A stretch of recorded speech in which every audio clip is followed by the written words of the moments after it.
আসসালামু আলাইকুম সবাইকে। আসো একটু, আসো তাড়াতাড়ি আসো, তারপর আলাপ করতেছি ইনশাআল্লাহ।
আমি আসলে দিন শেষ একটা মানুষ তো, মানে এতগুলা ব্যাচ পড়ায় একদম প্রপারলি টাইম মতো মানে সব কাভার করতে পারি না। কারণ পড়ালেখা হচ্ছে কি, মানে স্টুডেন্ট যখন আমাদের অফলাইনে থাকে, ক্লাসটা শেষ করেই তো ধরো দৌড় দিতে পারি না। স্টুডেন্টের কিছু মানে চাওয়া পাওয়া থাকে, স্টুডেন্টের আবার এক্সট্রা করে ওদের যত্ন নেওয়ার ব্যাপার থাকে। অনেক স্টুডেন্ট আসে যারা হচ্ছে ওদের নোট দেখতে হয়, ওদের নোটের উপরে ওদের ফিডব্যাক দিতে হয়, এবং এত কিছু করা লাগে অফলাইন ব্যাচে। মানে সব করে 7:30টার মধ্যে ক্লাস শুরু করাটা আমার কাছে নিয়ার টু ইম্পসিবল একটা ব্যাপার হয়ে দাঁড়াচ্ছে। তো যদিও আর বেশি চ্যাপ্টার বাদ নাই, আমি পিসিবি কোর্সে যে পরিমাণ পড়াইছি যে পরিমাণ পড়াইছি, আমার মনে হয় না যে তোমাদের অনেক বেশি পরিমাণে কোনো কষ্ট থাকার কথা বা কষ্ট আছে। তোমাদের ফাইনাল রিভিশন কোর্সের প্ল্যানিং আমরা করে ফেলছি, এবং ফাইনাল রিভিশন কোর্সের ফুল সেট আপ আমাদের রেডি। এবং আমি চাই এই মাসের মধ্যে তোমাদেরকে আমি কেমিস্ট্রি বায়োলজি যতটুকু শেষ করেছি, কেমিস্ট্রি চ্যাপ্টার 8টা আমি আজকে ধরলাম। আমি দুঃখিত, আমার আসলে যদিও শিডিউলে 7:30টায় দেওয়া, কিন্তু আমার ক্লাস শুরু করতে 8টা বেজে গেছে। বাট বেসিকলি তোমাদের জন্য এই মুহূর্তে চ্যাপ্টার 8, কেমিস্ট্রি চ্যাপ্টার 8, এটা আমি অনেক ভালো করে পড়াইতে চাই, বিকজ ইন্টারমিডিয়েটে গিয়ে এই চ্যাপ্টারটা আবার পড়তে হবেই। সো ইন্টারমিডিয়েটে গিয়ে যেহেতু পড়তে হবে, তাইলে এখানে তোমাদেরকে সেটা মাথায় রাখতে হবে যে ইন্টারমিডিয়েটের লেখাপড়াটাকে এখনই তোমাদেরকে আয়ত্তে এনে আনার চেষ্টা করতে হবে। তোমরা সবাই অনেক ভালো স্টুডেন্ট, তোমরা সবাই অনেক ভালো করবা, এবং তোমাদের ভবিষ্যতে কলেজ অ্যাডমিশন বলে যে ব্যাপারটা আছে, কলেজ অ্যাডমিশন, সেই কলেজ অ্যাডমিশনের যে বেসিক সেন্স থেকে লেখাপড়া করতে হয়, সেগুলাকে সহ আমাদেরকে কাভার করতে হবে। আমি আশা করি তোমরা আমাকে একটু ক্ষমা সুন্দর দৃষ্টিতে দেখবে, কারণ কোর্সের শুরুর দিকে মানে মার্চ এপ্রিল মাসে যে টাইমিংটা ছিল, এই সেপ্টেম্বর মাসে এসে সেই টাইমিং আর মেনটেন করাটা একটু ডিফিকাল্ট হয়ে যাচ্ছে। কারণ এখন ইন্টারমিডিয়েটের 3টা ব্যাচ আমার সামনে, 24 ব্যাচ, 25 ব্যাচ, 26 ব্যাচ, তো কাভার করাটা আর লিটল ডিফিকাল্ট। তো এই যে অধ্যায়টা এখানে লেখা আছে দি মাইটি চ্যাপ্টার। কেন মাইটি চ্যাপ্টার? এটার রিজন হচ্ছে এই চ্যাপ্টারে এত পড়ালেখা যে এই চ্যাপ্টারের নিজের নাম, অধ্যায়টার নাম, নিজের নাম হচ্ছে রসায়ন ও শক্তি, নিজের নাম। তো 8 নম্বর চ্যাপ্টার যে আজকে আমি তোমাদের পড়াবো, এটা তোমরা গত ক্লাসেই জানো এবং গত ক্লাসে তোমরা এটা অলরেডি শিখছো। কিছু পড়ালেখা তোমরা হয়তো করছো বলে আমার বিশ্বাস। যদি করে থাকো তাহলে আজকে আমার সাথে 8 নাম্বার যে লেকচারটা আমি যে তোমাদের পড়াবো এটাকে একটু মনোযোগ দিয়ে পড়বা আশা করছি। এবং রসায়নের একটা অধ্যায়, যে অধ্যায়ের নাম হচ্ছে রসায়ন ও শক্তি। তো রসায়নের একটা অধ্যায়, যে অধ্যায়ের নাম নিজে রসায়ন, তাহলে এই অধ্যায়টার মধ্যে অনেক সেন্সিটিভিটি আসে। তো আমি একদম শুরু থেকে একটু যাই রসায়ন ও শক্তি। হ্যাঁ, তাহলে আমি বলতে পারছি যে এটার নাম হচ্ছে chemistry and energy. Chemistry and energy. আচ্ছা, আজকে লেকচার নম্বর 1, এই অধ্যায়টার লেকচারে, কারণ এই অধ্যায়ে এক লেকচারে তো কভার করা যাবে না, এখানে হেভি লেখাপড়া করতে হবে। এখন আমি বলি, এখানে একটা শব্দ আছে রাসায়নিক শক্তি, আন্তঃআণবিক শক্তি। এইটার ভিতরের কিছু লেখাপড়া তোমাদের এই চ্যাপ্টারে আছে। শুরুতে দেখো, শুরুতে এই যে রাসায়নিক শক্তির উৎস, বন্ধন শক্তি, আন্তঃআণবিক শক্তি, এই জিনিসগুলা এখানে আছে। বিষয়গুলা কেমন, এই বন্ধন শক্তি কি, আর রাসায়নিক শক্তি কি, আর আন্তঃআণবিক শক্তি কি, এবং এদের মধ্যে খেলাটা কেমন হয় তার একটা ছোট্ট নমুনা তোমাদেরকে বলছি। মনে করো আমি একটা গ্লাসের মধ্যে আজকে কিন্তু আমি বেসিক পড়াচ্ছি, একেবারে বেসিক। তোমরা আমার সাথে বেসিক লেকচার হিসেবে তোমরা এটাকে সামনে তুলে ধরবা। এবং ঠিক আছে, সমস্যা নাই সুপর্ণা, থ্যাংক ইউ সোনা। আচ্ছা রাফি, বাকি চ্যাপ্টারে এখন অনেক বাকি। আচ্ছা সাদিক, তাহলে বাকি চ্যাপ্টারগুলো বাকি আছে। তোমাদের প্রপার লেখাপড়া কেমন সেটা নিয়ে আমি ডিটেইল একটু আলাপ করব তোমাদের সাথে। পঞ্চম, ষষ্ঠ, সপ্তম অধ্যায় পড়ি নেই। জান্নাতুল ফেরদৌস আইডি থেকে পঞ্চম, ষষ্ঠ, সপ্তম অধ্যায়ের সাথে এই অধ্যায়ের কোনো ওই রকম ভাবে মিল নাই। নিজে থেকে বেসিকটা পড়লেই হবে, একদম সোজা, একদম সোজা। এখন আসি, কথায় আসি। হ্যাঁ, আমি একটু পড়ানো স্টার্ট করি, মাঝে মাঝে তোমাদের কিছু কমেন্টস দেখবো আমি। মনে করো তুমি এইখানে বরফ নিছো, বরফ। হ্যাঁ, তুমি এইখানে বরফ নিছো, মনে করো এটা হচ্ছে বরফ। এখন তুমি যে এখানে বরফ নিছো, তো বরফের ভিতরে পানির অণুগুলা পরস্পরের সাথে একেবারে মানে আষ্টে পৃষ্ঠে লেগে আছে। তো তুমি ছোটবেলা থেকে এটা পড়ে আসছো যে এইটা হইল H2O, পানি। কিন্তু এটা কি স্টেটে আছে? এটা হচ্ছে H2O, এটা সলিড স্টেটে আছে। এখন তুমি হিসাব করলা যে এইটা যেহেতু সলিড স্টেটে আছে, বুঝো, তাহলে এইটার ভিতরে HOH এইভাবে আছে। এই ধরনের মনে করো যে মোটামুটি টাইপের 18 গ্রাম পানির সলিড মানে স্টেটটা এখানে আছে। তো তুমি চিন্তা করলা 18 গ্রাম পানি মানে হচ্ছে 1 মোল পানি, 1 মোল পানি।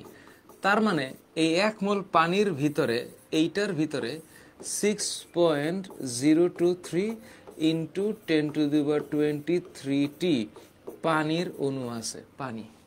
তার মানে এই পরিমাণ পানির অণু এইখানে অবস্থিত এবং ওদের মাঝখানে একটা বন্ধন আছে। কেমন বন্ধন? এই যে পানি, তো ধরো এইটা হচ্ছে পানি, এইটা হচ্ছে পানি। তো এখন ওদের মধ্যে বন্ধন আছে না, হাইড্রোজেন বন্ধন। এই যে এই হাইড্রোজেনের সাথে এই হাইড্রোজেনের একটা বন্ধন। আবার মনে করো এই যে অক্সিজেন, অক্সিজেনের সাথে এই যে হাইড্রোজেন, তো ধরো যে এই হাইড্রোজেনের সাথে এই হাইড্রোজেনেরও বন্ধন আছে। তো এরা পরস্পরের সাথে যুক্ত আছে। হ্যাঁ, তাহলে কাহিনীটা হচ্ছে এই যে এইটা হচ্ছে হাইড্রোজেন বন্ধন। আর এটা কি? এটা হচ্ছে এই যে এইটা হচ্ছে সমযোজী বন্ধন, সমযোজী বন্ধন। তার মানে এই বন্ধনের ভিতরে শক্তি আছে। এই শক্তিগুলা নিয়েই তো এই যৌগটা তৈরি, এইটার নাম রাসায়নিক শক্তি। এবং আরো একটা ব্যাপার তোমাদেরকে বলি, রাসায়নিক শক্তি, আন্তঃআণবিক শক্তি মানে কি, ইন্টারমলিকিউলার, ইন্টারমলিকিউলার এনার্জি, ইন্টারমলিকিউলার এনার্জি। এটা কি, অণুসমূহের মধ্যে শক্তি, অণুসমূহের মধ্যে শক্তি। তার মানে যদি তুমি বলো যে এইটা হচ্ছে সলিড, এটা হচ্ছে লিকুইড, এটা হচ্ছে গ্যাস, তাহলে এই যে সলিড, এই যে লিকুইড আর এই যে গ্যাস, এই অণুগুলোর মধ্যে দূরত্ব বেশি কোনটার? গ্যাসের। এগুলো তোমরা ছোটবেলায় কমন কনসেপ্টে পড়ছো, দ্বিতীয় অধ্যায়ের কনসেপ্ট, সেকেন্ড চ্যাপ্টার, দ্বিতীয় অধ্যায়ে তোমরা এগুলো নিয়ে পড়ালেখা করছো। তাহলে অণুসমূহের মধ্যে যে আকর্ষণ তার নাম আন্তঃআণবিক শক্তি। তাহলে স্যার এই চ্যাপ্টারে এই জিনিস কেন পড়ানো হয় বা আমরা এটা পড়বো কেন?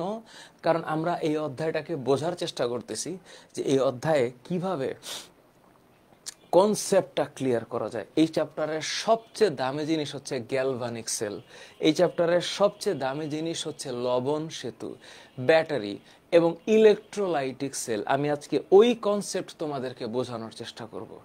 আমার আজকের দিনের একমাত্র টার্গেট তোমাদেরকে এই অধ্যায়ের একেবারে বেসিক সেন্সটাকে ক্লিয়ার করা। এতটুক হচ্ছে প্রারম্ভিক ডিসকাশন। আশা করি তোমরা এটা বুঝছো। বলো এখন, বলো সাজেশন বইয়ে দুর্বারের 25-এর টি শার্ট অর্ডার করতে পারবা কিনা? অবশ্যই পারবা। তোমাদের এই যে টি শার্টের মডিউল দেখাচ্ছি আমি, এই যে টি শার্ট, এই যে আমাদের টি শার্ট, আমরা আমাদের দুর্বারের যে টি শার্ট, এটা হচ্ছে যে এটা, এই যে দুর্বারের টি শার্ট। সো আমি চেষ্টা করব, এই যে দুর্বার, সো এই যে দুর্বার 25, এটা হচ্ছে তোমাদের ট্যাগলাইন, তোমরা দুর্বার 25। এখানে যেহেতু আমরা টিচার, এই যে টিচারদের একটা টি শার্ট আছে আর স্টুডেন্টদের একটা টি শার্ট আছে। তো এই টি শার্টগুলো আমরা একটু ভালো প্রিমিয়াম টাইপের কাপড় দিয়ে বানাইছি, এই যে এটা। তো এটা আমরা টিচারদেরকে দেই, তা আমরা পরি, আর স্টুডেন্টদেরকে একটু ওই ওই এটা না, আরেকটা ধরনের কাপড় আছে, সেই কাপড় দিয়ে আমরা টি শার্ট বানাবো ইনশাল্লাহ। আমরা চেষ্টা করব, যদি পারি তাহলে তোমাদের সাথে আলাপ করে বা স্টুডেন্টের ডিমান্ড বুঝে টি শার্ট আমরা বইয়ের সাথে দিতে পারি কিনা এটা নিয়ে ডিসকাশন করব আমি ইনশাল্লাহ। আচ্ছা হ্যাঁ, তবে এটার একটু কস্টিং আছে, শোনা, আমাদের 3.5 লক্ষ টাকা লাগছে, 3.5 লাখ, 3,55,000 টাকা আমরা পে করেছি শুধু এই টি শার্টগুলো ইয়ে থেকে আনার জন্য। সো একটা মিনিমাম প্রাইস আমি ধরে তোমাদেরকে দিব ইনশাল্লাহ। তো ওইটা পরের হিসাব। তবে তোমরা আমাদের যে বই, এই বইটা তোমাদের পাওয়ার পরে ইনশাল্লাহ, আমি এর আগে সোমবার বলছিলাম, তো আজকে বুধবার হয়ে গেছে, এখনো মানে প্রেসে দিতে পারিনি, কারণ আমাদের এখন মনে হচ্ছে 2024 সালের প্রশ্নগুলোকে অ্যাড করা বাকি। তো আমাদের অফিসের এখন সব স্টাফ যতজন কানেক্টেড, এরা সবাই মিলে 2024 সালের প্রশ্ন অ্যাড করতেছে। তো এই 2024-এর প্রশ্নগুলা অ্যাড করে বইটাকে আমি বের করব। তার মানে এখানে আরো মোটামুটি 50 থেকে 60 পেজ বেড়ে যাবে। আমরা চিন্তা করছিলাম 550 পেজের মধ্যে আমাদের বইটা কভার করব, কিন্তু 2024 সালের প্রত্যেকটা বোর্ডের প্রশ্ন অ্যাড করলে এখানে 70 থেকে 80 পেজ বেড়ে যাচ্ছে। তো এই যে বেড়ে যাচ্ছে, এইটা তো আমাদের হিসাবে ছিল না। তো আমরা এটা রিসেন্টলি চিন্তা করছি, এই জন্য আমাদের একটু দেরি হচ্ছে, তোমরা একটু ক্ষমা সুন্দর দৃষ্টিতে দেখবা। সো টি শার্ট অর্ডার করা যাবে ইনশাল্লাহ, এবং টি শার্টের প্রাইস কেমন হবে আমি যেই গার্মেন্টস যারা আমাদের টি শার্ট বানায় ওদের সাথে কথা বলে দেখি যে কয় পিস হইলে কত টাকা হবে, তারপর আমি জানাবো। হ্যাঁ, এটা গেল মোটামুটি কথা। এইবার আসি এখানে, একটা স্বাভাবিক জিনিস চিন্তা করো, ছোটবেলায় তোমরা এটা 7 নাম্বার অধ্যায়ে পড়ছো। এটা কি সাদিয়া, খেয়াল করিস, তাপোৎপাদী বিক্রিয়া, তাপহারী বিক্রিয়া। তাপোৎপাদী মানে কি? এক্সোথার্মিক। হ্যাঁ, তোমরা একটু মাথায় রেখো, 650 থেকে 700 পেজের মধ্যে বইটা হচ্ছে। আচ্ছা, এক্সোথার্মিক, এক্সোথার্মিক রিঅ্যাকশন। আচ্ছা, আর এটা হচ্ছে এন্ডোথার্মিক রিঅ্যাকশন। এখন এক্সোথার্মিক আর এন্ডোথার্মিকের খেলাটা কি? তোমাদের একটু বুঝাই যে বিক্রিয়া তাপ উৎপন্ন হয়। এবার তোমরা আমার মনোযোগ দিয়ে কথাটা শোনো, মনোযোগ দিয়ে কথাটা শোনো। আমি এখানে আসতেছি একটু পরে, আগে এই জায়গাটায় আসি। একটু ফিল করো, একটু ফিল করো অন্তর দিয়ে, একটু ফিল করো। মিথেনকে আমি পোড়াচ্ছি, 2 মোল অক্সিজেন দিয়ে পোড়াচ্ছি। মোমেন রিয়া আইডি থেকে শোনা, একটা জিনিস অন্তরে একটু গাইথা রাখো। আমরা তো একটা প্রতিষ্ঠান, তাই না? কোনো কিছু ফ্রিতে চিন্তা করো না। ফ্রি জিনিসটা এখনকার পৃথিবীতে এটা অযৌক্তিক। ফ্রি হয় না কোনো কিছু, আর তুমি ফ্রিতে চাইবাও না। তুমি যখন সেবা দানকারী একটা প্রতিষ্ঠান বা ব্যক্তি হবা, তোমারও সেবা দেওয়ার সময় তুমিও যেমন ফ্রিতে কোনো কিছু দিবা না বা দেয়া উচিত না। তাহলে আমরা যে এত কষ্ট করছি, আমরা যে প্রেসকে টাকা দিব, আমরা যে বইটা বাইন্ড করার জন্য যে খরচটা হবে, এই খরচটা তোমাদের দিতে হবে। সো তোমরা যদি মনে করো কোনো কিছু ফ্রিতে তোমরা চাও, ওই ফ্রি জিনিসের কোনো মূল্য কেউ দেয় না। যেই জিনিস এমনিই পাওয়া যায়, ফ্রিতে পাওয়া যায়, ওইটার কদর কেউ দেয় না। যখন এটা টাকা দিয়ে বা কোনো কিছুর বিনিময়ে নিতে হয়, তখন মানুষ এটাকে পাত্তা দেয়। এটা মাথায় রেখো। তাহলে কার্বন ডাইঅক্সাইড পানির সাথে 890 কিলোজুল পার মোল এনার্জি উৎপন্ন হয়। এখন কথা হচ্ছে, কেন ডেল এইচ এর মান মাইনাস হয়? এটার রিজনটা কি? এইটার রিজনটাই ব্যাখ্যা করব। এখন এই যে তাপ উৎপাদী বিক্রিয়া না, তুমি বললা যে স্যার স্যার এই যে মিথেন, হ্যাঁ মিথেন এইটাকে আমি 2 মোল অক্সিজেন দিয়ে পোড়াবো। পোড়াইলে পরে 2 মোল অক্সিজেনের সাহায্যে পোড়াইলে কি উৎপন্ন হয়? কার্বন ডাইঅক্সাইড আর জলীয় বাষ্প। এখন একটু অনুভব করো এইখানে যে বন্ধনটা আছে, এখানে বন্ধন আছে না? বন্ধন কি কি? কার্বন আর হাইড্রোজেন। এই বন্ধনটা এখানে ভাঙছে, আর এইখানে অক্সিজেন যে বন্ধন এইটাও ভাঙছে। না ভাঙলে তো এরা বিক্রিয়া করতে পারবে না। বিক্রিয়া কইরা এরা কি উৎপন্ন করছে?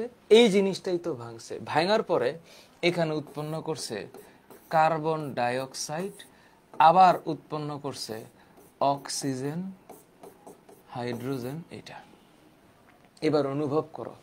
তাহলে এইটার নাম কি? মিথেন। এটার নাম 2 মোল অক্সিজেন। এরা যখন ভাইঙা এইটা বানাবে, এখান থেকে এইটা বানাবে এবং এইটা বানাবে, তারপর এখানে 890 কিলোজুল তাপ উৎপন্ন হবে। তার মানে একটু অনুভব করো, এইখানকার যে বন্ধন শক্তিটা আছে, এইটার ভিতরের যে বন্ধন শক্তি, এই শক্তির সাথে এই শক্তিকে বের করার পর এই শক্তিটা এখান থেকে উৎপন্ন হয়। তার মানে এটা বিক্রিয়ক। তাহলে বিক্রিয়কের অভ্যন্তরীণ শক্তি এই উৎপাদের চাইতে বেশি। তাহলে এই বন্ধন শক্তিটা ভাইঙ্গা যখন এইটা হবে, তার সাথে এইটা উৎপন্ন হবে। তার মানে 890 কিলোজুল এর ভিতরেই ছিল। এই কারণে আমরা যখন ডেল এইচ হিসাব করি, ডেল এইচ, দেখো তোমাদের বইয়ের মধ্যে এই জায়গার মধ্যে ডেল এইচ হিসাব করার আমি একটু পরে ঘটনা দেখাচ্ছি। এই যে বিক্রিয়কগুলোর মোট বন্ধন শক্তি মাইনাস উৎপাদ, বিক্রিয়ক মাইনাস উৎপাদ। সো বিক্রিয়কের মোট বন্ধন শক্তি মাইনাস উৎপাদের মোট বন্ধন শক্তি, এইটা মাইনাস করে হয়। তার মানে হইলো, এটা আমি একটু পরে দেখাচ্ছি, এই তাপ উৎপাদী বিক্রিয়া কি হইলো? বিক্রিয়ক বিক্রিয়া করে যখন উৎপাদ উৎপন্ন করে, তখন তার সাথে শক্তি উৎপন্ন হয় 890। তখন আমরা কি লিখি? তখন লিখি del H equals to minus 890 kilojoule per mole. 1 minute, একটু পরে প্রশ্ন করো। তাহলে স্যার এই যে এখানে আছে না স্যার তাপ হারি বিক্রিয়া, এই যে এটা তাপ উৎপাদী বিক্রিয়া। তাপ হারি বিক্রিয়াটা কই? তাপ হারি বিক্রিয়া, তাপ উৎপাদী বিক্রিয়া। এই যে তাপ হারি বিক্রিয়ার একটা এক্সাম্পল তো এখানে থাকা উচিত, এখানে দেয় নাই। অবশ্যই 180 ক্যালসিয়াম কার্বনেটকে তাপ দিলে এই যে তাপ হারি বিক্রিয়া। তবে ক্যালসিয়াম কার্বনেটকে তাপ দিয়ে এটা ভাঙতে হয়। তো এখানে মনে হয় ডেল এসটা একটু ইসে লিখছে আর কি, যে 176.8 কিলোজুল, এটা তাপ হারি বিক্রিয়া। এই জায়গার মধ্যে এই জায়গার মধ্যে একটা গ্যাঞ্জাম আছে, এখানে ওই মাইনাসটা দিয়ে ফেলেছে, এখানে আসলে প্লাস হবে। হ্যাঁ, মাইনাসটা দিয়ে ফেলেছে কারণ ক্যালসিয়াম কার্বনেটকে তাপ দিলে পরে এটা উৎপন্ন হয় 176.8। এইটা মাথায় রাখতে হবে। তাইলে ক্যালসিয়াম কার্বনেট এটার মানে চুনাপাথর।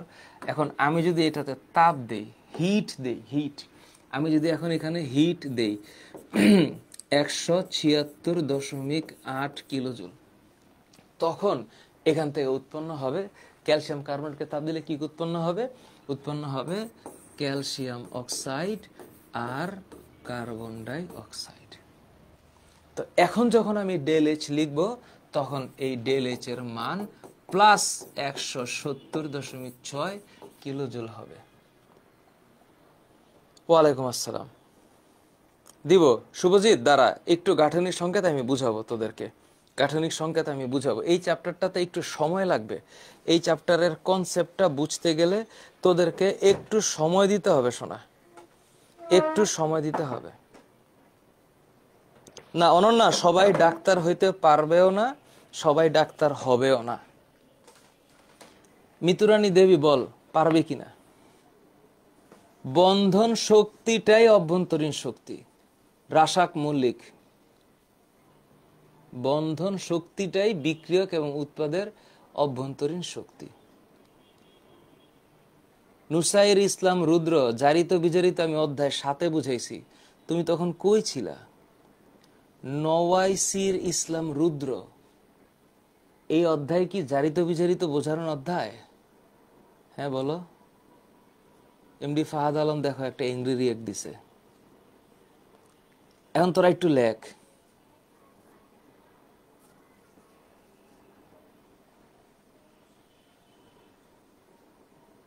আচ্ছা দেখা যাক, দেখা যাক। হাফসা, এটা তুই কোথায় পেলি যে টাকা না দিলে রোগীর রোগ ভালো হয় না? ওয়ালাইকুম আসসালাম মৃদুল। তাপ হারি বিক্রিয়ায় তাপ হ্রাস পায়, তাপ হারি বিক্রিয়ায় তাপ হ্রাস পায়, আর তাপোৎপাদী বিক্রিয়ায় তাপ উৎপন্ন হয়। ও বিক্রিয়া করে এটা উৎপন্ন করে এটা উৎপন্ন করে, আর এইখানে ওকে ভাঙতে গেলে তাপ দিতে হবে, এই জন্য এটা তাপহারী বিক্রিয়া। আমি আজকে অনেক বোঝাবো, অনেক, যতটুকু আমার পক্ষে সম্ভব হয় চেষ্টা করবো। এই চ্যাপ্টারটাকে দরকার হলে 3 ক্লাস পড়াবো, 3 ক্লাস, কিন্তু এই চ্যাপ্টারে অনেক ইনভেস্টমেন্ট আছে, ইন্টারমিডিয়েটে লাগবে।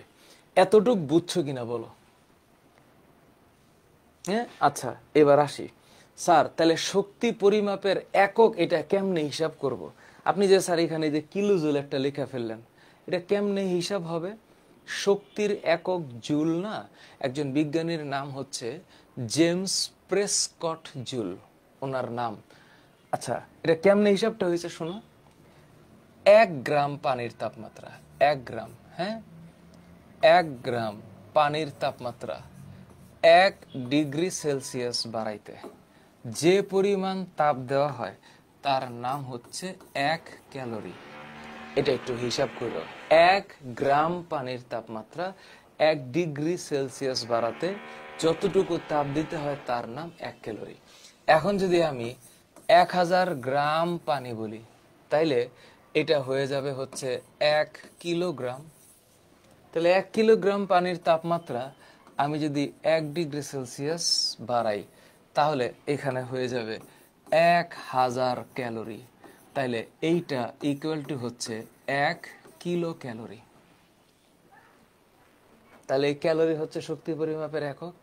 তাহলে আবার মনে রাখবা 1 ক্যালোরি হচ্ছে 4.2 জুলের সমান, আর 1 জুল হচ্ছে 0.24 ক্যালোরির সমান। বুঝছো কিনা? 1 গ্রাম পানির তাপমাত্রা 1 ডিগ্রি সেলসিয়াস বাড়াইতে গেলে 1 ক্যালোরি তাপ লাগবে, আর ওইটাই যদি 1000 গুণ করি তাহলে এটা 1000 গুণ হবে। এই ক্যালোরি হচ্ছে আমার তাপের পরিমাপের একক, এবং তাপ পরিমাপের যে যন্ত্র ওইটার নাম ক্যালোরিমিটার। ক্যালোরিমিটার কেমন জানো? আমি তোমাদের দেখাই। ক্যালোরিমিটার হচ্ছে এমন, ক্যালোরিমিটার ক্যালোরি মিটার।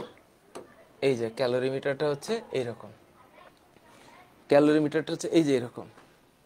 এখন ক্যালোরি মিটার দিয়ে কিভাবে হচ্ছে মানে তাপ মাপে ক্যালোরি মিটার, এটা আচ্ছা এই ক্যালোরি মিটারে ওনারা যেটা দেখায় সেটা মানে থিওরিটিক্যাল সম্ভবত, হ্যাঁ দেখি খুব একটা ভালো মনে হয় ব্যাখ্যা করে নাই, যন্ত্রটা দেখায় নাই না, ও হচ্ছে অ্যানিমেশন দেখাইছে। ক্যালোরি মিটার হচ্ছে তাপ পরিমাপের একক, ক্যালোরি মিটার। হ্যাঁ ক্যালোরি মিটার, এখানে একটা শব্দ মাথায় রেখো, ক্যালোরি, ক্যালোরি মিটার। আর যারা তোমরা গাঠনিক সংকেতের কথা বলছো, গাঠনিক সংকেত তো অধ্যায় 5-এ পড়াইছি, অধ্যায় 5 রাসায়নিক বন্ধন যে অধ্যায়টা আছে ওই চ্যাপ্টারের কনসেপ্ট হচ্ছে এই গাঠনিক সংকেত। তাহলে ক্যালোরিমিটার কিসের নাম? ক্যালোরিমিটার হচ্ছে, ক্যালোরিমিটার হচ্ছে তাপ পরিমাপের একক, তাপ পরিমাপের একক এর একটা। আর তাপমাত্রা মাপার যন্ত্রের নাম হচ্ছে থার্মোমিটার। থার্মোমিটার, থার্মোমিটার মানে কি? তাপমাত্রা পরিমাপের একক। দুই জিনিস এক না। তাপ আমি যে মাপবো, এটা মাপার জন্য যে এককটা লাগবে এটা হচ্ছে ক্যালোরি অথবা জুল। ক্যালোরি অথবা জুল, এটা একটু মাথায় রেখো, ক্যালোরি অথবা জুল। আর তাপমাত্রা যখন আমি মাপবো তখন যে টেম্পারেচারটা আমি পাবো সেটা হচ্ছে degree Celsius, degree Fahrenheit, degree Kelvin. এটা হচ্ছে তাপ পরিমাপের একক। এখন বলো তোমাদের কোনো প্রশ্ন আছে কিনা? এগুলা ছোটবেলার পড়া, এগুলা তোমরা আগেই পড়ছো, কিন্তু আমি এখন পড়াইতে বাধ্য হচ্ছি কেন? কারণ মানে এটা এই চ্যাপ্টারের মধ্যে আছে। থ্যাংক ইউ বিধান রয় আইডি থেকে শোনা, থ্যাংক ইউ।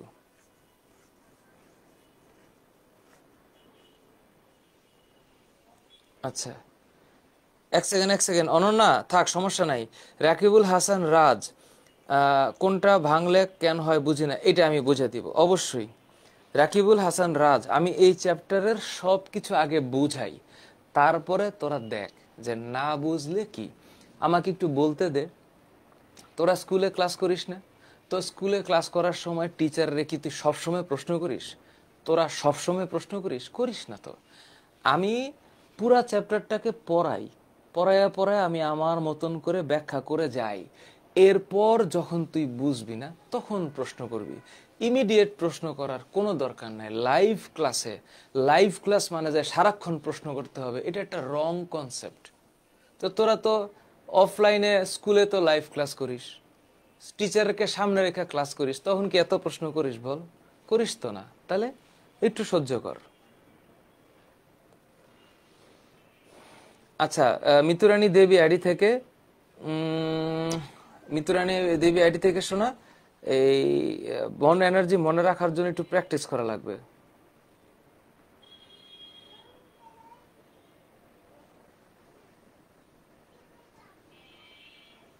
বিধান রয় আইডি থেকে, কেন রে শোনা, আমি নিলে হবে না?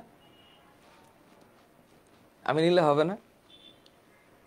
আচ্ছা দাঁড়া, খাইছে রে। ওকে ওকে ঠিক আছে।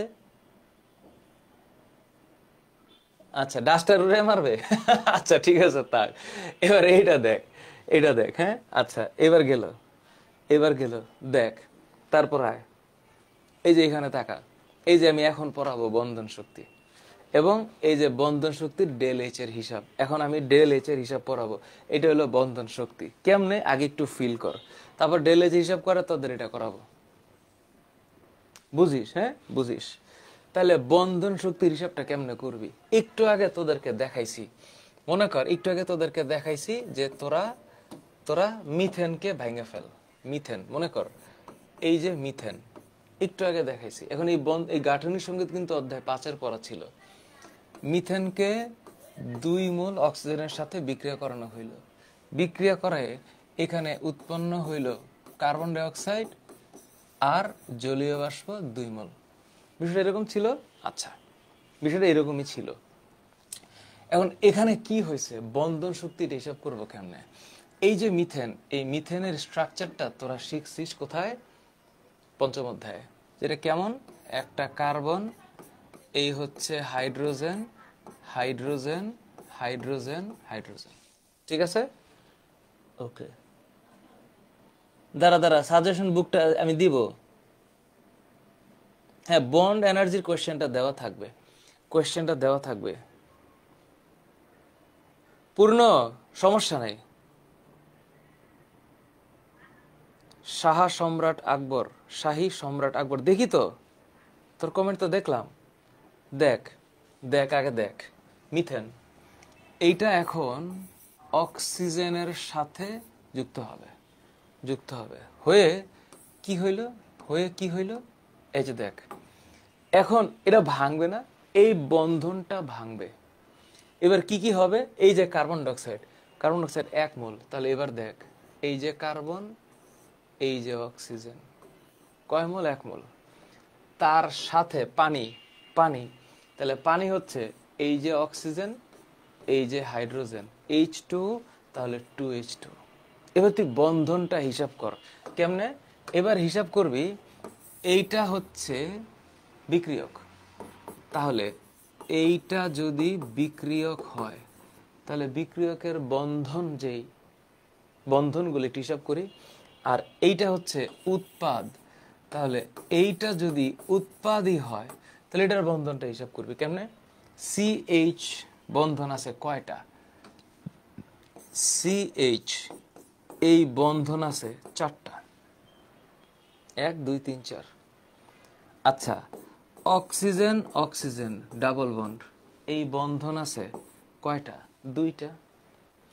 এখানে কার্বন আর অক্সিজেন, এই বন্ধন আছে 2টা। এদিকে OH এই বন্ধন 2টা, 2 দুগুণে 4টা, তাহলে এইখানে হচ্ছে 4টা। এই যে বিক্রিয়া, এখন এটাই যদি হয়, তাহলে আমি কিভাবে কাউন্ট করব কোনটা কত? এবার একটু বয়ে যাওয়া লাগবে। CH আর O ডাবল বন্ড O, এই যে বইটা দেখ, CH আর O ডাবল বন্ড O, এই যে এখানে,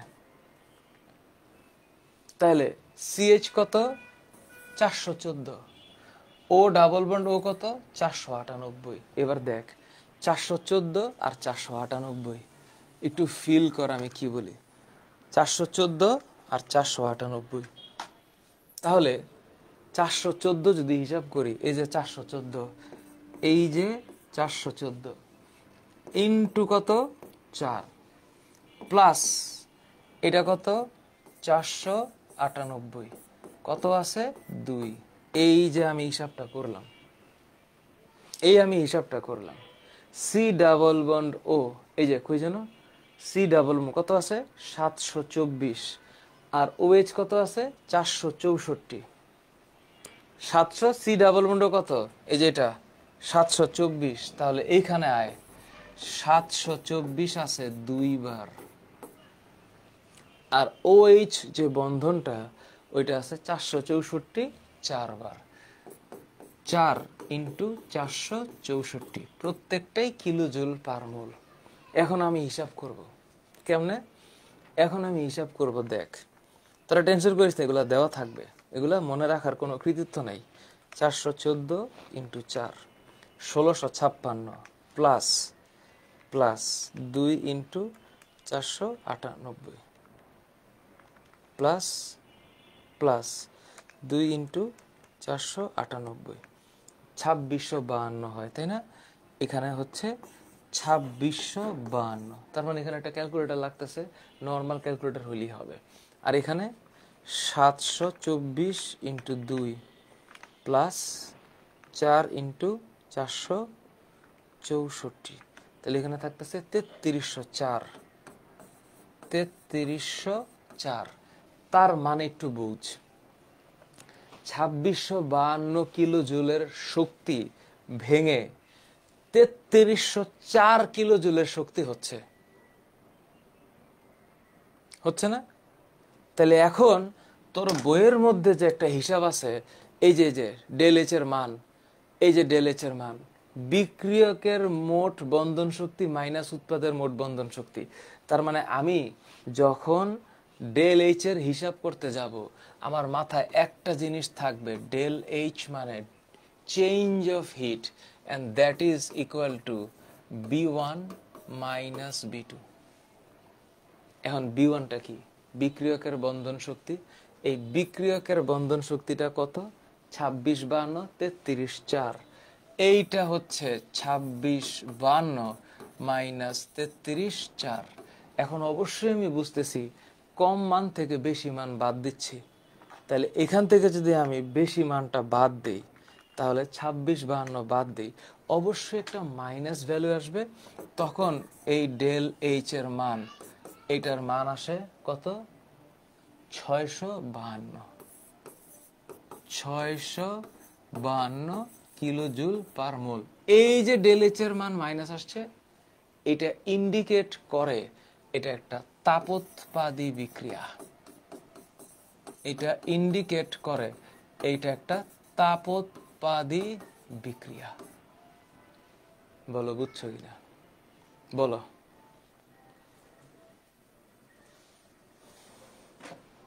এখন আমারে বলো, এই মুহূর্তে কার কাছে এটা কঠিন মনে হইছে? কোনোভাবে এটা কঠিন মনে হইলে আমারে বলো। বিধান 4টা পারলে মুখস্থ করার দরকার নাই, এটাতে মুখস্থ করাতে কোনো কৃতিত্ব নাই। কিন্তু কিছু কমন যে জিনিসগুলো আছে একটু সেগুলা পড়িস, কিছু কমন যেগুলো আছে সেগুলা পড়িস। কি কি পড়বি শোন, কি কি পড়বি দেখ। তাইলে এখানে পড়বি হচ্ছে CH পড়তে পারিস, OH পড়তে পারিস, O ডাবল বন্ড O পড়তে পারিস, C ডাবল বন্ড O পড়তে পারিস। এই 4টা একটু মনে রাখিস। আর ধনাত্মক হইলে তাপোৎপাদী বিক্রিয়া। মান্যতা, থ্যাংক ইউ। আচ্ছা জিহাদ, ক্লিয়ার। স্যার বন্ধন শক্তির মান এমসিকিউর জন্য মনে রাখার ইজি ওয়ে তো নাই রে শোনা, নাহিদ একটু মুখস্থ করা লাগবে। Maliha, thank you. উম্মে নাহিয়ান, কোয়েশ্চেনের উপর বা যৌগের উপরে ডিপেন্ড করবে কোনটা ডাবল বন্ড কোনটা সিঙ্গেল বন্ড হবে। জুবাইর, ফর্মুলা 1 রেস আমি দেখছি, থ্যাংক ইউ। রাশাক, অতিরিক্ত শক্তি বলতে বোঝায়, অতিরিক্ত শক্তি হচ্ছে যখন এই যে শক্তি, এই যে এটা, ও পরিবেশ থেকে আরো এনার্জিটাকে রিসিভ করছে, এবং রিসিভ করে এখানে আসলে শক্তি অতিরিক্ত হয় না, শক্তিটা খালি কনভার্ট হয়। যৌগটার ভেতরে যৌগ ছিল, মানে যৌগটার ভেতরে শক্তি ছিল, তো ওই ইন্টারনাল এনার্জিটাই বাইরে বন্ধন শক্তি হিসাবে কনভার্ট হয়েছে। শক্তি তার সৃষ্টি বা ধ্বংস নাই, নতুন করে শক্তি সৃষ্টি হতে পারে না, এটা জাস্ট খালি কনভারসেশন করে, মানে এটাকে কি বলে, মানে রূপান্তরিত হয়। সাদিক, মাসুদ, সুবাদার, এমনি দেরি করিস। আচ্ছা মেহেদি, রাশাক, এটা তো ঠিক থাকার কথা, ঠিক থাকার কথা। এটা আবার গুগল একটু চেঞ্জ আছে। হ্যাঁ শাহরিয়ার ফুয়াদ, আমি ফিজিক্সে তোদেরকে পড়াবো হচ্ছে, মৃদুল স্যার 6 পড়াচ্ছে তাই না? 6 পড়াচ্ছে, আমি তোদেরকে আলো চ্যাপ্টার 2টা পড়াই দিব। আমি তোদেরকে আলো চ্যাপ্টার 2টা পড়াবো, টেনশন নিস না। বায়োলজি আর কেমিস্ট্রির সবগুলো চ্যাপ্টার পড়া হয়ে গেলে ফিজিক্সে আমি তোদের ক্লাস নিব। ফিজিক্সে আমি তোদেরকে নিব হচ্ছে ফিজিক্সের 8 আর 9 আমি তোদের পড়াই দিব, একদম মানে মারাত্মকভাবে পড়াবো ইনশাল্লাহ। যতটুক আমার সাধ্যে কুলায় আমি পুরোটা পড়াবো, এটা তোদের পড়াবো আমি, ফিজিক্স 8 9। এখন বল, বিজিএস এখন সময় পাচ্ছি না রুদ্র, আমি নিব, টেনশন করিস না, শোনো আমাকে একটু টাইম দে।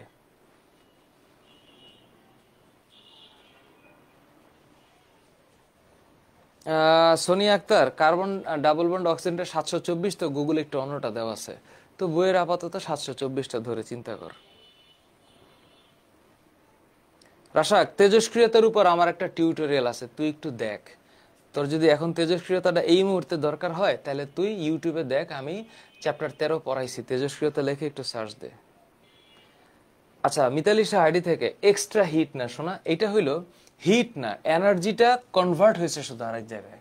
তো এইখানকার যে বন্ধন শক্তি, তার চেয়ে এখানে বন্ধন শক্তি হওয়ার বেশি কারণ হচ্ছে পদার্থ তো দুইটা হয়েছে, এই পদার্থটার ভিতরে বা এই ম্যাটেরিয়ালটার ভিতরে বা এই কম্পাউন্ডের ভিতরে অভ্যন্তরীণ শক্তি ছিল, সেইটাই বন্ধন আকারে এখানে রিলিজ হয়েছে। এই কারণে এই যে এখানে এক্সট্রা যে 3304 হয়েছে, এটা 652 কিলোজুল হয়ে রিলিজড হিট হয়েছে। এটাকে বলা হয় রূপান্তরিত তাপ শক্তি। এই যে এইটার নাম হচ্ছে রূপান্তরিত রূপান্তরিত তাপ শক্তি। এই হচ্ছে রূপান্তরিত তাপ শক্তি। ঝুমকা পারবি? ঝুমকা পারবি? ফাতেহা ইয়াসমিন, থ্যাংক ইউ সোনা। আচ্ছা, 3, 4, 5 আর 12 বিজিএস এ পারিস না তাই না? হ্যাঁ, বিধান আমি পড়াবো, ফিজিক্সের 13, 14 আমি পড়াবো। সাদিক, ফিজিক্সের 9 বোঝার আগে 8 বোঝাটা দরকার শোনা। পারবি পারবি, ফাহিনুর পারবি। কলি, তাসিম, থ্যাংক ইউ। আচ্ছা, বুঝতে পারছি। মাইমুন নাহার আইডি থেকে থ্যাংক ইউ। বইয়ে 890 আছে না, বইয়েরটা তো হিসাব করে হয় না, এই জন্য কইমা গেছে। বইয়েরটা তো হিসাব করে হয় নাই। ওকে ওকে, পারবি শোনা? Okay fine. এবার আয়, এই অঙ্কটা পারবি তোরা? এই অঙ্কটা পারবি? পারা উচিত, পারা উচিত। এইরকম প্রশ্ন আসবে পরীক্ষায়। আমি 1 মিনিটে করে দেই। মিথেনের পূর্ণ দহন, বইয়ে তো 890 দিছে, 890 দিয়েই করব। কেমনে হিসাব করব দেখ। মিথেনে হচ্ছে, দেখ এখানে কি আছে বিষয়টা। Methane CH4, methane. আমি যদি মিথেনকে দহন করি, পূর্ণভাবে দহন করি, তাহলে 2 মোল অক্সিজেন লাগবে। তাহলে 2 মোল অক্সিজেন যদি লাগে, তাহলে অবশ্যই অবশ্যই 2 মোল অক্সিজেন লাগলে এটা হচ্ছে কার্বন ডাইঅক্সাইড 2 মোল পানি, 2 মোল পানি। এখন তুমি একটু চিন্তা করো, এই ঘটনায় ডেল এইচ এর মান কত? ডেল এইচ এর মান মাইনাস 890 কিলোজুল পার মোল। তোমার কাছে কি চাইছে দেখো, চাইছি যে এইটা, এরকম প্রশ্নটাই হবে, এরকম প্রশ্নই হবে। তো তখন এই যে মিথেন, এমনি লেখা ফেলাই। মিথেনে হচ্ছে 4টা CH আছে, plus oxygen double bond, oxygen আছে 2টা। এরপরে এই যে দেখো, রিঅ্যাকশন করে কার্বন ডাইঅক্সাইড, তাহলে কার্বন ডাবল বন্ড অক্সিজেন আছে 2টা। আর এখানে OH এই বন্ড আছে 4টা। তাহলে আমার কাছে এটা জিজ্ঞেস করছে, তা আমি ধরে নিব এটা এক্স, আর এক্স না ধরেও করতে পারি। তাহলে এখন 4CH কত? 414, প্লাস 2O ডাবল বন্ড ও কত? 498। সুন্দর দেওয়া আছে, মনে অনেক শান্তি। আচ্ছা, এটা তো দেওয়া নাই, এটা দেওয়া নাই, তাহলে এইটা দেওয়া নাই। তাহলে এখানে কি দাঁড়ালো? 4OH। তাহলে OH কত? 464। তো আশা করি এটা তোমরা পারবা। তো এখন এটা হচ্ছে তোমার পারসেপশন। এখন তুমি জানো ডেল এইচ এর মান হচ্ছে B1 মাইনাস B2। তাহলে ডেল এইচ এর মান হচ্ছে মাইনাস 890। B1 কত? B1 একটু ক্যালকুলেশন লাগবে আর কি। 414 ইন্টু 4 প্লাস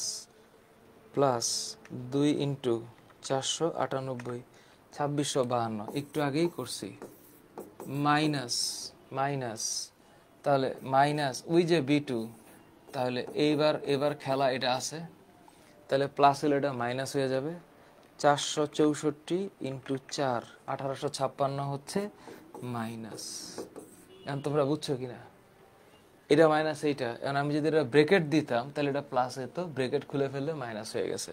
তাহলে 2600, তাহলে এইটার এই পাশে নিয়ে আসি এটারে।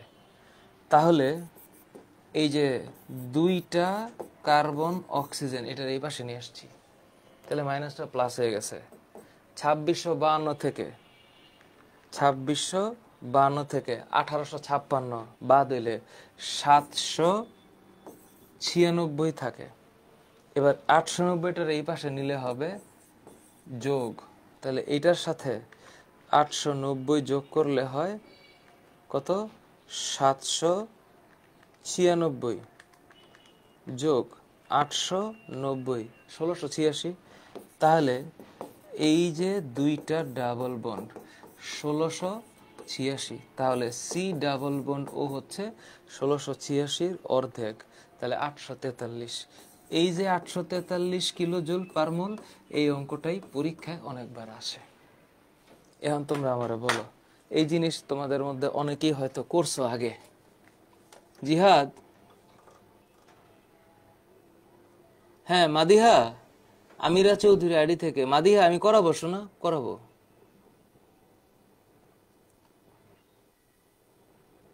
মিতুরানী দেবী 1686 is not the right answer. Mohammad Alam ID থেকে 9-এর চিত্র আমি করাবো, সমস্যা নেই। এখন তোমরা একটু মন খুলে আমারে বলো, এখানে কার সমস্যা আছে? ডেল এইচ নিয়ে কি আর কোনো প্যারা হবে? এস তাসনিম আইডি থেকে, তোমার নাম কি বলো তো?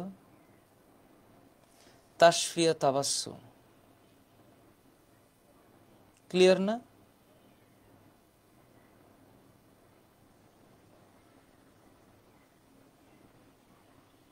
বিবেক, এটা হচ্ছে ওনাদের একটা মাথা নষ্ট বিষয়। মানে এখানে তীর চিহ্ন না দিয়ে সমান চিহ্ন দিলে কি হবে? সমীকরণ হিসাবে উল্লেখ করা যাবে, সমস্যা নাই। এখানে তীরের বদলে সমান চিহ্ন দিতে পারিস, নো প্রবলেম। অবন্তী আখি, থ্যাংক ইউ।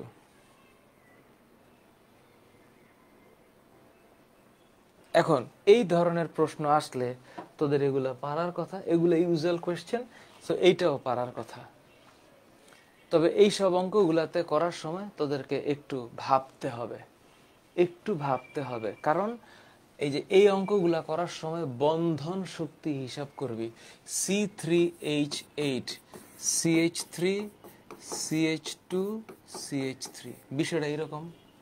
C3H8টা হচ্ছে এরকম, এইটার সাথে 2 মোল ক্লোরিন যুক্ত হইল, যুক্ত হইয়া কি হবে? এখানে ক্লোরিন ঢুকবে, তাই না? C3H6Cl2, তাহলে কেমনে দাঁড়াচ্ছে বিষয়টা? C3H6Cl2, তার মানে এখানে 4টা ক্লোরিন, 4টা ক্লোরিনের মধ্যে 2টা ক্লোরিন এখানে ঢুকবে। তো এই ঘটনাটা কেমনে ঘটে? C3H6 যদি হইতে হয়, হ্যাঁ, তাহলে C3H6 যদি Cl2 হয়, এটা তো একটু ডিফিকাল্টিস হয়ে গেল। তাহলে কি হবে? CH3 bond CHCl bond CH2Cl, এটা হইতে পারে, তাই না? তার সাথে হচ্ছে 2HCl। তাহলে স্যার এটার এনার্জি আমি কিভাবে হিসাব করব? এটার এনার্জিটা হিসাব করব এখান থেকে। তাহলে কি ভাঙতেছে? এই CH3 তো সেম, তাহলে আমি যদি এটাকে একটু সাজায় লিখি, তাহলে বিষয়টা এইভাবে লিখতে হবে। তাহলে এইভাবে লিখতে হবে, H H H H H H, তাহলে এটা হবে। তাহলে আমি দেখতে পাচ্ছি আমার CH3 কোনো চেঞ্জ হয় নাই, CHও কোনো চেঞ্জ হয় নাই, চেঞ্জ হয়েছে শুধু এই দুইটা। খুব সেন্সিটিভ, খুব মজার একটা জিনিস। তাহলে এখানে কি দাঁড়াইলো? CH আর CH এই দুইটাই পরিবর্তন হয়েছে, আর কিছু হয় নাই। তাহলে এই যে CH, এটা 2 মোল চেঞ্জ হয়েছে, আর কিছুই হয় নাই। আর এখানে Cl Cl এটা চেঞ্জ হয়েছে। এরা যখন বিক্রিয়া করতেছে, তো বিক্রিয়া করে বাকিগুলো তো সব একই রকম আছে। CH, খালি CH আর CH বাদ দিয়ে Cl আর Cl, সিসিএল আর সিসিএল অ্যাড হয়েছে, তাহলে এইখানে কেবলমাত্র সিসিএল দুইটা নতুন ফর্ম করছে, আর বাকি সব ঠিক আছে। আর এইখানে হচ্ছে দুইটা HCl ফর্ম করছে। এখন তুই চিন্তা কর, এখন তুই পারবি। এই যে এই শক্তি, এইটা হচ্ছে B1, এই শক্তি এটা হচ্ছে B2।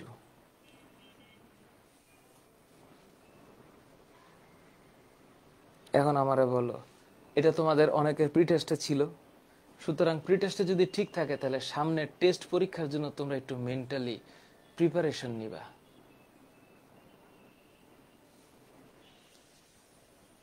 হবে, বিধান আগের নিয়মে করলে হবে, তবে এই নিয়মটা উচিত। তুই হিসাব করবি যে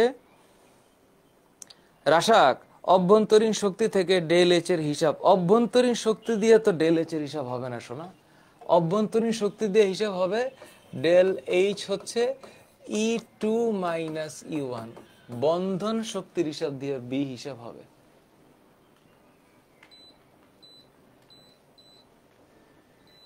ঠিক আছে শোনা, মাথায় রাখিস।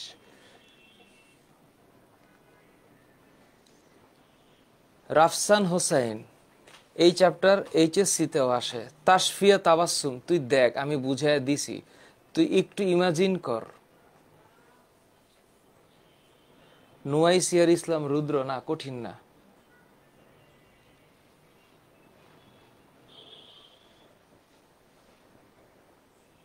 মুবাশির সাদ, তুইও বুঝিস নাই?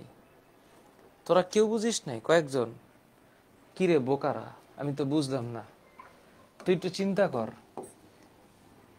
এই যে CH3 আর এই যে CH3 এতে একই আছে, তাহলে এখানে কেবলমাত্র এইটা ভাঙছে আর এইটা ভাঙছে, বাকি তো ঠিকই আছে। আর এইটা ভাঙছে, এই দুইটা ভাঙছে, আর এই যে এই বন্ধনটা আর এই বন্ধনটা হয়েছে, বাকি সব তো আগের মতোই আছে। আর এই বন্ধনটা হয়েছে, আমি তো সেই হিসাবই করছি, বাকিগুলো তো সব সেম টু সেম। বল কি পারিসনি?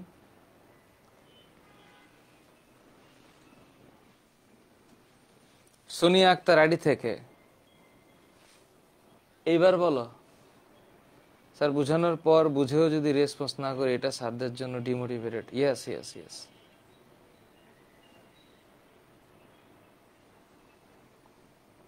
ওকে, ইজি না? বল। হাবিবুর রহমান শান্ত, কেমন আছিস? আচ্ছা বিধান, ডেল এইচ এর গ্রাফ যেটা বইয়ের মধ্যে দিছে, ওইটা হচ্ছে অভ্যন্তরীণ শক্তি থেকে দিছে। হ্যাঁ, অভ্যন্তরীণ শক্তি থেকে দিছে। আমি তোরে বুঝাই দিতেছি, ডেল এইচ এর গ্রাফটা বুঝাচ্ছি। আচ্ছা, এখানে যাওয়ার আগে ডেল এইচ এর গ্রাফটা আমি তোরে বুঝাবো কোথায়। ডেল এইচ এর গ্রাফটা এখানে বুঝাই। হ্যাঁ, এখানে বুঝাই, এখানে বুঝাই। আচ্ছা দেখ, হ্যাঁ হ্যাঁ, আচ্ছা এটা এটা এখান থেকে দাঁড়া। আচ্ছা এইটা আমি বুঝাই। ওকে, এবার ডেল এইচ এর গ্রাফটা বুঝ। তুই একটা তাপোৎপাদী বিক্রিয়ার একটা এক্সাম্পল দে। মনে কর তাপোৎপাদী বিক্রিয়ার একটা এক্সাম্পল চিন্তা কর। মনে কর AB আর CD বিক্রিয়া করে AC আর BD হয়েছে। হ্যাঁ, AC আর BD হয়েছে সাপোজ। তাইলে A আর B এর বন্ধন C আর D এর বন্ধন ভাঙছে, ভাইঙা A আর C এর বন্ধন B আর D এর বন্ধন হয়েছে। আচ্ছা, আমি বললাম যে এই বিক্রিয়া একটা তাপোৎপাদী বিক্রিয়া এবং এইখানে X পরিমাণ তাপ উৎপন্ন হয়েছে। রাসাক মনে রাখ, তাহলে এই বিক্রিয়কের যে অভ্যন্তরীণ শক্তি, এই শক্তিটা বেশি, এই শক্তিটা কম। তাহলে এইখান থেকে শক্তি এইটা উৎপন্ন হয়েছে, কারণ এরা ভাইঙা এটা হয়েছে এবং এটা হয়েছে, তার মানে এর ভিতরেই ও ছিল। তাহলে এই যে অভ্যন্তরীণ শক্তি, এটা বিক্রিয়কের অভ্যন্তরীণ শক্তি হচ্ছে E1 আর উৎপাদের অভ্যন্তরীণ শক্তি হচ্ছে E2। তাহলে এটা অ্যাকচুয়ালি কি? এটা অ্যাকচুয়ালি হচ্ছে এই যে E1, এইটা হচ্ছে E2 আর X এর সমান। তাহলে এক্স পরিমাণ তাপ আসছে এখান থেকে। তো যখন আমরা ডেল এইচ হিসাব করি তখন আমরা বলি E2 মাইনাস E1। তো E2 অবশ্যই ছোট, তো E2 থেকে E1 যদি বাদ দেই তাহলে এখানে কি হবে? E2 থেকে E1 বাদ দিলে, যদি আমি E2 থেকে E1 বাদ দেই তাইলে মাইনাস এক্স হবে। এটা হচ্ছে সেই মাইনাস এক্স, তখনই ডেল এইচ এর মান মাইনাস আসে। এই যে মাইনাস। তো এখন গ্রাফটা কি হয়? গ্রাফটা হচ্ছে এই যে এখানে দেখ, এই যে গ্রাফটার চেহারাটা কি এখানে ওইরকম ভাবে দিছে, আগের যেই বইটা আছে সেই বইটাতে আছে মনে হয়, এখানে মনে হয় গ্রাফটা কি প্রপারলি দেয় নাই। আচ্ছা আমি দেখাচ্ছি। মনে কর এটা হচ্ছে আমার হিট, এটা হচ্ছে এনার্জি, এই যে দেখ। তো তখন অ্যাকর্ডিং টু দিস, মনে কর এটা হচ্ছে বিক্রিয়কের এনার্জি, মনে কর এটা হচ্ছে বিক্রিয়কের এনার্জি। তাহলে এখান থেকে তাপোৎপাদী বিক্রিয়া, মনে কর এটা তাপোৎপাদী বিক্রিয়া, তুই মনে হয় আগের বই থেকে প্রশ্ন করছিস তাই না? তাপোৎপাদী বিক্রিয়া, তাপোৎপাদীতে বিক্রিয়ক থেকে উৎপাদের অভ্যন্তরীণ শক্তি কম, এটার অভ্যন্তরীণ শক্তি বেশি। এখন আমি যদি ধরি এটা হচ্ছে E1, তাহলে E2 অবশ্যই নিচে হবে। তখন এই গ্রাফটা হবে এইরকম, এই গ্রাফটা হবে এইরকম, এই যে এইরকম। এইটা হচ্ছে গিয়ে E2 তাপোৎপাদী বিক্রিয়া। দেখ E2 কম, তাই না? E2 কম না? কম বলে তো এক্স এর মান বেশি। আবার দেখ, এটাকে যদি আমি এখন এমনি লিখতাম, তাপ হারি বিক্রিয়ার কথা চিন্তা করতাম, তাইলে এবার তাহলে এটা যদি E1 হইতো, মনে কর এইটা হচ্ছে E1, তাহলে তার চাইতে E2 শক্তি বেশি, তাহলে E2 শক্তি তখন বেশি হইতো, এই যে উপরের দিকে যাইতো, তখন গ্রাফটা হইতো এইরকম, এই যে এইরকম। এই হচ্ছে গ্রাফ, এবং এইটা হচ্ছে E2। এইটা তাপ হারি বিক্রিয়া। এটা তোদের বইয়ে নাই, কিন্তু এটা আগের একটা বইয়ে ছিল এবং সোজা। আমি কিন্তু অনেক সহজ জিনিস অনেক বেশি সময় নিয়ে বুঝাচ্ছি। দেখ এখন বলো, কার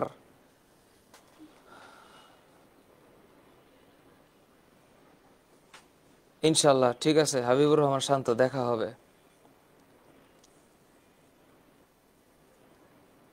এখন আসো, বিধান ঠিক আছে, ক্লিয়ার? স্নেহময় মজুমদার আইডি থেকে দেখ শোনা, একদম কমপ্লিটলি তোর সামনে জিনিসটা ব্যাখ্যা করেছি। এই যে দেখ, তাজউদ্দিন আহমেদ রতন আইডি থেকে, হ্যাঁ আমি যেভাবে আঁকেছি এটাই আঁকাবি। ফাইনুর আখি, ইজি না? তোদের কাছে ইজি লাগবে না তো কার কাছে ইজি লাগবে বল? তোদের কাছে ইজি লাগবে না তো কার কাছে লাগবে বল? পারবি না?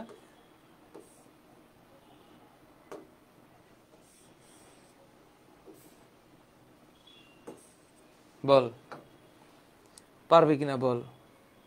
অভ্যন্তরীণ শক্তির হিসাব অঞ্জনা ধর আইডি থেকে, কি দেখবো না বল? সবার কমেন্ট দেখি। এখন তুই তো এখন যদি এই বয়সে হিসাব বলিস যে সবার কমেন্ট দেখা,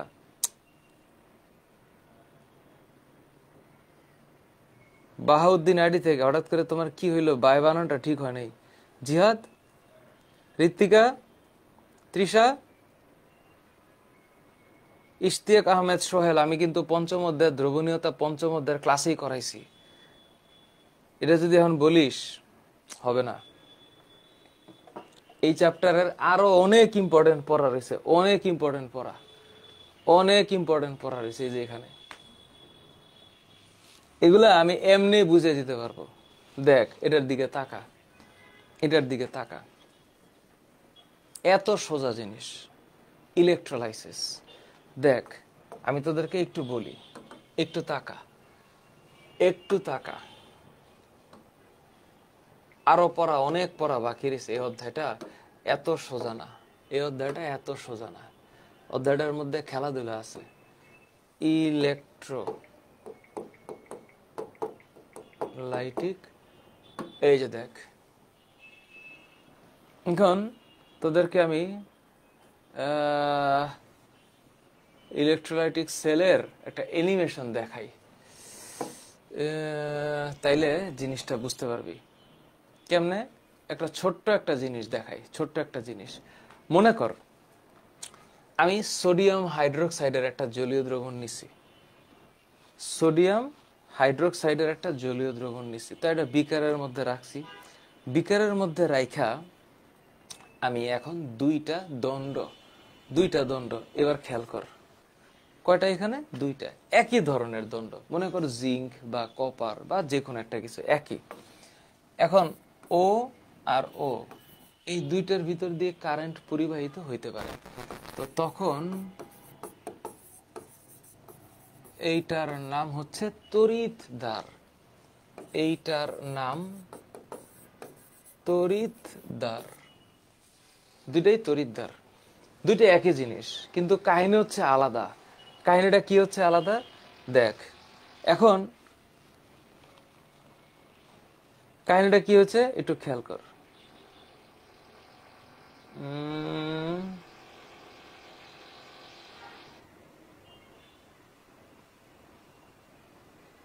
ইলেকট্রোলাইসিস স্কুল, এটাই তো ছিল না?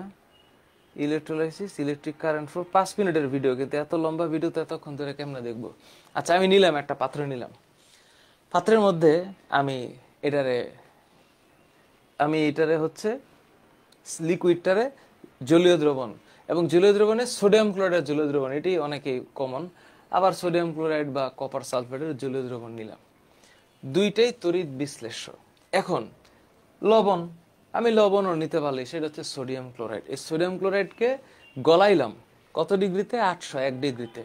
তাহলে শুধু সোডিয়াম ক্লোরাইড থাকবে, আর তো কেউ থাকবে না। তো সোডিয়াম ক্লোরাইডের, সোডিয়াম আর ক্লোরাইডের মধ্যে একটা প্লাস আর একটা মাইনাস আয়ন, কারণ আমি সোডিয়াম ক্লোরাইডকে গলায় ফেলছি, পানি দেইনি। যদি পানি না দেই তাহলে এটা শুধু সোডিয়াম ক্লোরাইড থাকলো। তো যেগুলো প্লাস আয়ন সেগুলো ক্যাটায়ন, আর মাইনাস আয়নগুলো অ্যানায়ন, এটা আমি জানি। এখন আমি পাত্রের মধ্যে দুইটা দণ্ড দিলাম, দেওয়ার পর আমি এখন দুইটাই কপার দণ্ড, ভালো কথা, কারণ কপার আমার কাছে অ্যাভেলেবল। এখন এই কপারটাকে যে আমি দিলাম, এরপর আমি একটা ব্যাটারি দিব। তো ব্যাটারি যখন দিয়ে ফেলবো তখন তো একটা খেলা আছে। ব্যাটারির একটা হচ্ছে পজিটিভ প্রান্ত আর একটা নেগেটিভ প্রান্ত। ব্যাটারির তো দুইটা প্রান্ত, কিন্তু দুইটাই কপার দণ্ড, তাতে কিছু আসা যায় না। যেইটা পজিটিভ প্রান্তের সাথে লাগানো, এই মামুর ব্যাটার নাম হচ্ছে অ্যানোড, এইটাই হচ্ছে খেলা। আর যেইটা মাইনাস প্রান্তের সাথে লাগানো, এইটার নাম হচ্ছে ক্যাথোড। কি নাম? ক্যাথোড। রিমেম্বার, অ্যানোড আর ক্যাথোড দুইটা একই জিনিস ছিল, কিন্তু ব্যাটারির প্রান্ত দুইটা থাকার কারণে খেলাটা একটু ঘুরে গেছে। ব্যাটারির প্রান্ত দুইটা থাকার কারণে একটু খেলাটা ঘুরছে। আচ্ছা, ভালো কথা, খেলা ঘুরুক, তাতে সমস্যা নেই। এইবার আমার কারেন্ট চালু হবে। যখন আমার কারেন্ট চালু হবে, আমি যখন ইলেকট্রিক কারেন্ট ফ্লো করব, তখন তো খেলা হয়ে যাবে অন্যটা। কেন? কারণ কারেন্ট দৌড়াচ্ছে। এই কারেন্ট যখন দৌড়াবে, মানে বাইরে থেকে আমি যখন একটা কারেন্ট ফ্লো দিব, তখন খেলাটা হচ্ছে যে এই ক্যাটায়নগুলা নেগেটিভ আয়নের দিকে আকৃষ্ট হবে। তো যখন আমি একটা ব্যাটারি দিব, তখন এটার মধ্যে দিয়ে ইলেকট্রনের ফ্লো হইতে থাকবে। তো যখন ইলেকট্রনের ফ্লো হবে, তখন কিন্তু পজিটিভ আর নেগেটিভের মধ্যে একটা অ্যাট্রাকশন হয়ে যাবে, এবং এই অ্যাট্রাকশনটা যখন আমি এখানে কপার দণ্ড দিছিলাম, তখন ইলেকট্রোডস হিসাবে সে আচরণ শুরু করবে। তখন এটা হয়ে যাবে ইলেকট্রোড, মানে তড়িৎদ্বার। এই যে যখন ইলেকট্রন দৌড়ানো স্টার্ট করবে, তখন ইলেকট্রন দৌড়াদৌড়ির কারণে ওই যে সলিউশন আমি দিছিলাম ওইখানে ভাঙন ধরবে। তো যখন ভাঙন ধরবে, তখন আমি এটার মধ্যে দিয়ে কি চালাইছি? আমি এইটার মধ্যে দিয়ে চালাইছি হচ্ছে ইলেকট্রিসিটি, তাতে করে যৌগ ভেঙে গেছে। তখন এইটার নাম হচ্ছে ইলেকট্রোলাইসিস। ইলেকট্রো মানে কি? বিদ্যুৎ প্রবাহ, লাইসিস মানে ভাঙন। লাইসিস মানে ভাঙন, বুঝিস আমি কি বলি? লাইসিস মানে ভাঙন। তো তারপর কি হইলো, একটা প্লাস আর একটা মাইনাস। প্লাসের দিকে মাইনাস গুলো যাবে, আর মাইনাসের দিকে এই প্লাস আয়ন যাবে। এই যে যাচ্ছে, এই যে আলাদা হইল, এই যে ডিমার্কেশন হইল, এইটার নাম ভাঙন। এই জন্য এটার নাম হচ্ছে ইলেকট্রোলাইসিস। তো এটা কি অনেক কঠিন জিনিস? এটা কেন কঠিন জিনিস হবে আমি তো এটা বুঝি না। তো ক্লোরিন তো গ্যাস হিসেবে আকাশে উড়ে গেল। ক্লোরিন যদি গ্যাস হিসেবে আকাশে উড়ে, আচ্ছা এখানে এবার আসি, এবার তোদেরকে আমি একটু বেসিকটা বুঝাই। ধর ধর ইলেকট্রোলাইসিস আমি এইখানে দিতে চাচ্ছি গলিত সোডিয়াম ক্লোরাইড। কেন? কারণ সোডিয়াম ক্লোরাইডকে উত্তপ্ত করা হয়েছে। কত সোডিয়াম ক্লোরাইড ছিল উত্তপ্ত অবস্থায়, এবং এইটা হচ্ছে সলিড। 801 ডিগ্রি সেলসিয়াস তাপ দিছি আমি, তাতে করে সোডিয়াম ক্লোরাইডের লিকুইড পাওয়া গেছে। এখানে কি পানি আছে? পানি নাই তো, পানি নাই। তো যখন আমি অ্যানোড দিলাম আর ক্যাথোড দিলাম, কারণ ব্যাটারির ধনাত্মক প্রান্তের সাথে যে তড়িৎদ্বার যুক্ত থাকবে এইটার নাম অ্যানোড, এটার নাম হচ্ছে ধনাত্মক তড়িৎদ্বার। আর এই যে এইটার নাম ঋণাত্মক ঋণাত্মক তড়িৎদ্বার। তাতে করে কি হইল? তাতে করে কি হইল, যে অ্যানায়ন, যে অ্যানায়নটা আছে, অ্যানায়ন এইটা অ্যানোডের দিকে, অ্যানায়ন অ্যানোডে, অ্যানোডে অ্যানায়ন, আর ক্যাথোড ক্যাথোডে ক্যাটায়ন, তখন আলাদা হবে। তো যখন আমরা বিক্রিয়া করি তখন আমরা এইটা বলি যে anode reaction, anode reaction reaction, আর এইটা হচ্ছে ক্যাথোড রিঅ্যাকশন। তাহলে অ্যানোডে কে যাবে? অ্যানোডে অ্যানায়ন, অ্যানোডে যাবে অ্যানায়ন, আর ক্যাথোডে যাবে ক্যাটায়ন। তো অ্যানোডে যে অ্যানায়ন যাবে, সেই অ্যানায়নটা কি? Chloride ion. সেই ক্লোরাইড আয়নটা ইলেকট্রন দিয়া দিবে, তাহলে এটা জারণ হবে। অ্যানোডে কি হয়? জারণ হয়। তাহলে অ্যানোডে হবে জারণ। এই ঘটনাটার নাম হচ্ছে জারণ। তাহলে অ্যানোডে জারণ হয়, তার মানে অ্যানোডকে বলা হয় জারণ তড়িৎদ্বার। এই যে অ্যানোড, এইটার নাম হচ্ছে জারণ তড়িৎদ্বার। জারণ তড়িৎদ্বার, এইটার নাম হচ্ছে বিজারণ তড়িৎদ্বার। জারণ আর বিজারণ তড়িৎদ্বার। ক্লিয়ার? ইজি। তাহলে এখন জারণ হবে। এখন কাহিনীটা কি হচ্ছে? ক্লোরিন আয়ন তো হবে দুইটা, কারণ একটা ক্লোরিন তো একা একা থাকতে পারে না। ক্লোরিন গ্যাস হয়ে উড়াল দিবে। আর ওই যে ক্যাটায়ন, এই যে ক্যাটায়নের মধ্যে এখানে আছে কে? Sodium plus cation. ও যাবে ক্যাথোডে, গিয়ে একটা ইলেকট্রন রিসিভ করবে। রিসিভ করলে এইটা সোডিয়াম ধাতুতে পরিণত হবে। এই যে এখানে ইলেকট্রন রিসিভ করলো, ইলেকট্রন গ্রহণ করলো, এইটার মানে হচ্ছে বিজারণ। তাহলে ক্যাথোড হচ্ছে বিজারণ তড়িৎদ্বার। এইবার বলো কে বুঝো নাই? এখন বলো।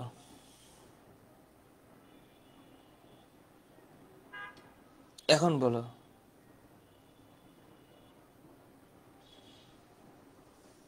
এখন আমারে বলো, এই মামুর বেড়া বিক্রিয়ার নাম জারণ বিজারণ। এখন কার কাছে মনে হইতেছে এটা একটু জটিল জিনিস? কার কাছে মনে হচ্ছে এটা একটু টাফ জিনিস? ইজি তো, এইখানে ইজি। হ্যাঁ পারে পারে, ফাতেহা ইয়াসমিন অবশ্যই মাইনাস বাম পাশে প্লাস ডান পাশে হইতে পারে, কোনো ধরনের ডিফিকাল্টিজ নেই, কোনো ধরনের ডিফিকাল্টিজ নেই।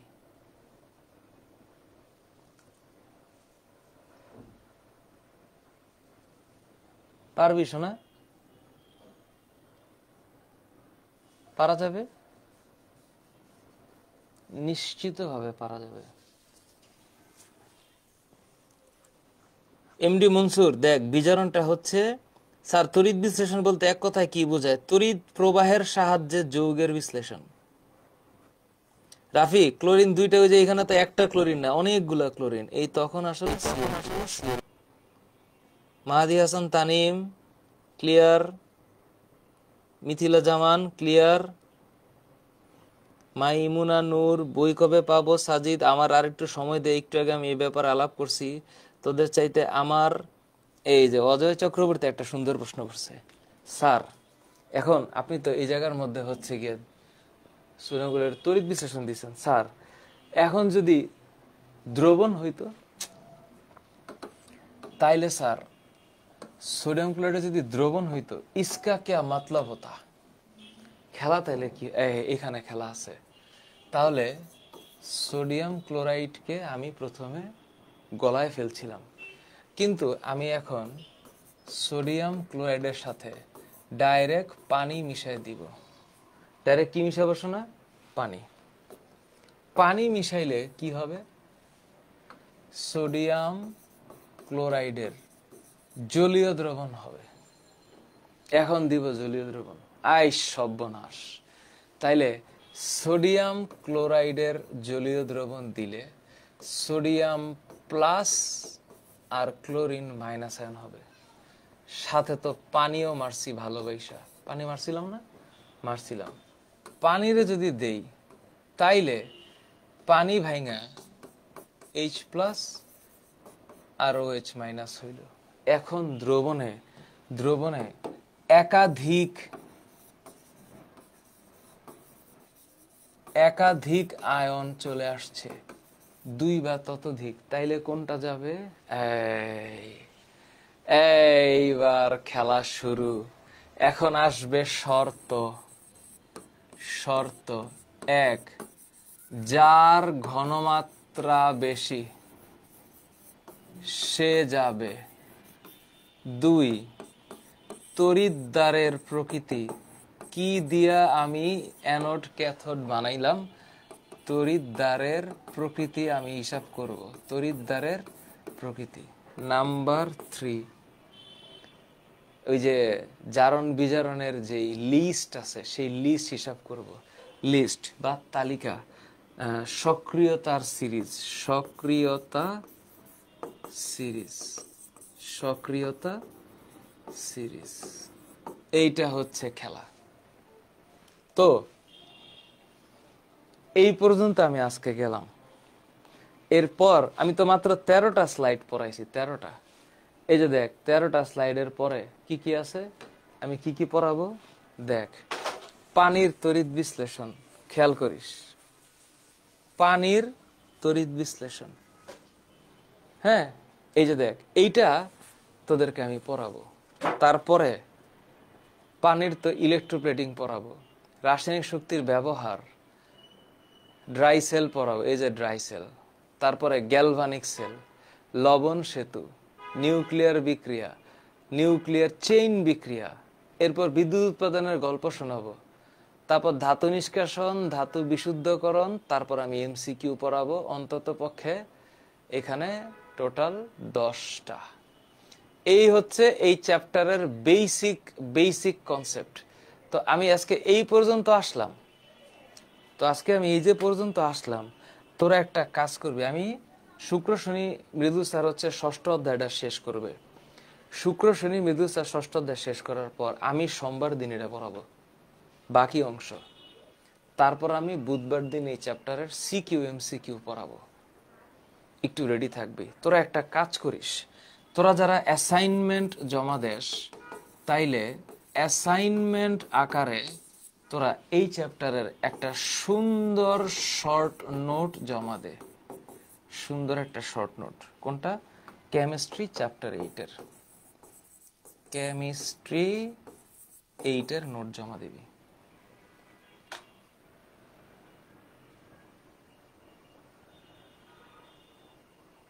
ইশতিয়াক আহমেদ সোহেল, এই একটা জিনিস কতবার বলিস, এই দ্রবণীয়তা আমি বুঝাই দিছি, তুই ওই ক্লাসটা দেখ।